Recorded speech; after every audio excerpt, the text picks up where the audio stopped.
si kapatid na Raven Janessa Dublao mula sa lokal ng Al-Ain. At ang kasama ko po, ka Mark Sabado, Abu Dhabi, Cassie J.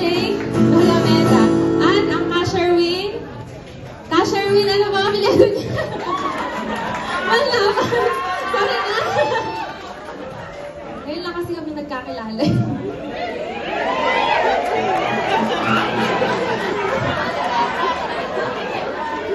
Binhi, charot.